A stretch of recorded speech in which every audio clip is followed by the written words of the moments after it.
బంగ్లాదేశ్ మాజీ ప్రధానమంత్రి షేక్ హసీనా ప్రస్తుతం ఇండియాలో ఉన్నారు. వాస్తవానికి ఆమె బ్రిటన్లో ఆశ్రయం పొందాలనుకున్నారు. అయితే ఆమెకు ఆశ్రయం ఇవ్వడానికి బ్రిటన్కు సాంకేతిక పరంగా కొన్ని ఇబ్బందులు ఎదురవుతున్నాయి. దీంతో ఆమె ఇండియాలోనే మరికొన్ని రోజుల పాటు కొనసాగే అవకాశాలు కనిపిస్తున్నాయి. గత సోమవారం నాడు బంగ్లాదేశ్లో పెద్ద ఎత్తున హింస చెలరేగడంతో ఆమె ప్రాణాలు అరచేతిలో పెట్టుకుని ఇండియా పారిపోవలసి వచ్చింది. ఇండియా ఆమెకు ఆశ్రయం కల్పించింది. మరి ఇండియా ఆమెకు అధికారికంగా శరణార్థి హోదాను కల్పించడానికి గల విధి విధానాలేంటో ఓసారి చూసేద్దాం.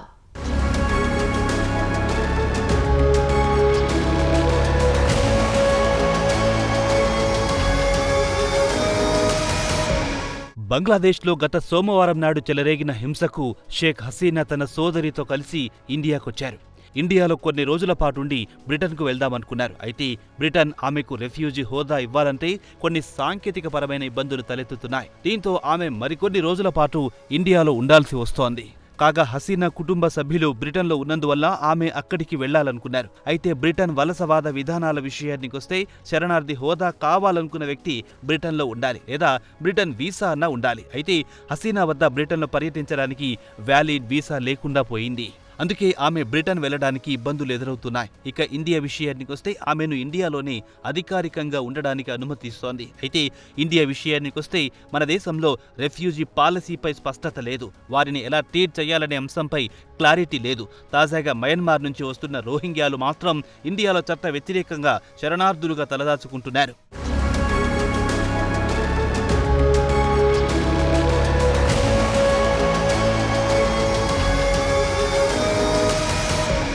ఇక రెఫ్యూజీ అంటే ఎవరు అనే విషయానికొస్తే 1951లో యుఎన్ కన్వెన్షన్లో రెఫ్యూజీ స్టాటస్ గురించి కొన్ని విధి విధానాలు ప్రవేశపెట్టారు. ఆ తర్వాత 1967లో కొన్ని మార్పులు చేశారు. ఇక రెఫ్యూజీ అనే పదం విషయానికొస్తే ఎవరైనా ఒక వ్యక్తి ఇతర దేశాల్లో ఉండి స్వదేశానికి వెళ్లడానికి ఇష్టపడకపోవడం, ఆ దేశంలో రాజకీయ కారణాల వల్ల లేక ఇతర కారణాల వల్ల ప్రాసిక్యూషన్ జరిగే అవకాశం ఉందంటే వారికి రెఫ్యూజీ లేదా శరణార్థి హోదాను కల్పిస్తారు. ఏ దేశానికి చెందని వారిని కూడా రెఫ్యూజీ అని అంటారు. ఉదాహరణకు మయన్మార్ను తీసుకుంటే అక్కడి మిలిటరీ రోహింగ్యాలపై దాడి చేస్తే ప్రాణాలను అరచేతిలో పెట్టుకుని ఇతర దేశాలకు పారిపోవాల్సిన పరిస్థితి ఏర్పడింది. 2017లో అతిపెద్ద రెఫ్యూజీ సంక్షోభం తలెత్తింది. బంగ్లాదేశ్ కాక్స్ బజార్లో అతిపెద్ద రెఫ్యూజీ క్యాంప్ ఉంది. ఇక మయన్మార్ మిలిటరీ చెప్పేదేమిటంటే రోహింగ్యాలు ప్రధానంగా ముస్లింలు, వీరంతా అక్రమంగా బంగ్లాదేశ్ నుంచి తమ దేశంలోకి చొచ్చుకొస్తున్నారని ఆరోపిస్తోంది.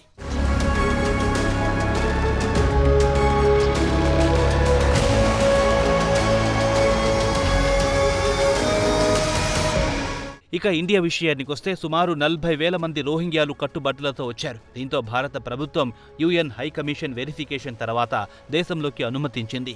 వారికి గుర్తింపు కార్డులు కూడా ఇచ్చింది. అయితే సుప్రీంకోర్టులో సొలిసిటర్ జనరల్ తుషార్ మెహతా రోహింగ్యాలు అక్రమంగా దేశంలోకి వచ్చారు. వీరి వల్ల దేశంలో మత కలహాలు, టెర్రర్ దాడులు జరుగుతున్నాయి. తక్షణమే వారిని దేశం నుంచి పంపించేయాలని ప్రజల నుంచి పెద్ద ఎత్తున డిమాండ్ వస్తుందని తుషార్ సుప్రీంకోర్టు దృష్టికి తీసుకొచ్చారు. ఇక ఇండియా విషయానికొస్తే గతంలో సుమారు 3 లక్షల మందికి శరణార్థి హోదా కల్పించింది. వారిలో టిబెటన్స్, బంగ్లాదేశ్కు చెందిన చక్మాలున్నారు. అలాగే పాకిస్తాన్, శ్రీలంక నుంచి దేశంలో పెద్ద ఎత్తున శరణార్థులు వరదలా వచ్చారు. అయితే ఇండియా 1951లో యుఎన్ కన్వెన్షన్లో కానీ, అటు తర్వాత 1967 ప్రోటోకాల్పై సంతకాలు మాత్రం చేయలేదు. అప్పటి వరకు ఇండియా వద్ద ఎలాంటి రెఫ్యూజీ పాలసీ మాత్రం లేదు.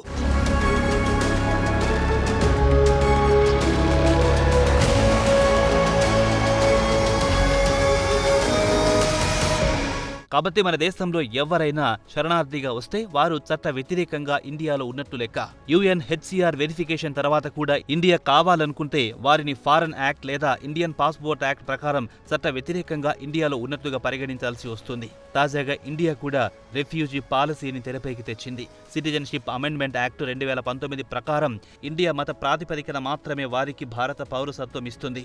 2021లో సుప్రీంకోర్టు కూడా రోహింగ్యాలు ఇండియాలో చట్ట వ్యతిరేకంగా నివసిస్తున్నారని తేల్చి చెప్పింది. వారిని వెంటనే దేశం నుంచి పంపించి వెయ్యాలని ఆదేశాలు జారీ చేసింది. అయితే దీంట్లో కూడా కొన్ని ఇబ్బందికరమైన అంశాలు ఇమిడి ఉన్నాయి.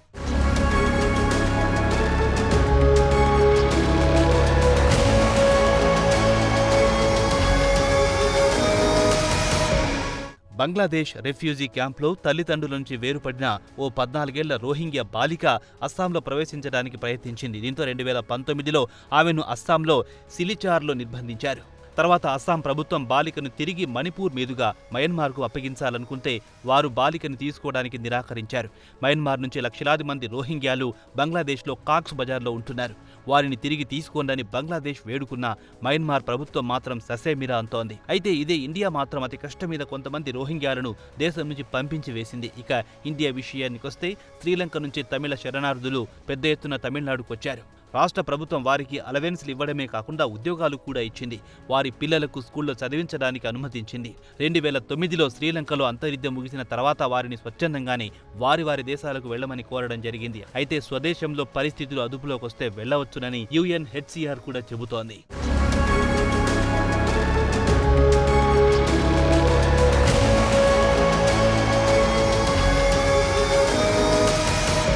ఇక బంగ్లాదేశ్ మాజీ ప్రధానమంత్రి షేక్ హసీనా విషయానికొస్తే ఆమె కూడా చట్ట ప్రకారం చూస్తే మన దేశంలో అక్రమంగా ఉంటున్నట్లే లెక్క. ఎందుకంటే మన దేశంలో ఇప్పటికీ స్పష్టమైన రెఫ్యూజీ పాలసీ లేదు కాబట్టి. ఇక హసీనా విషయానికొస్తే ఆమె మాజీ ప్రధానమంత్రి హోదాలో మన దేశంలో స్టేట్ గెస్ట్ హోదాలో కొనసాగవచ్చని చెబుతున్నారు న్యాయ నిపుణులు.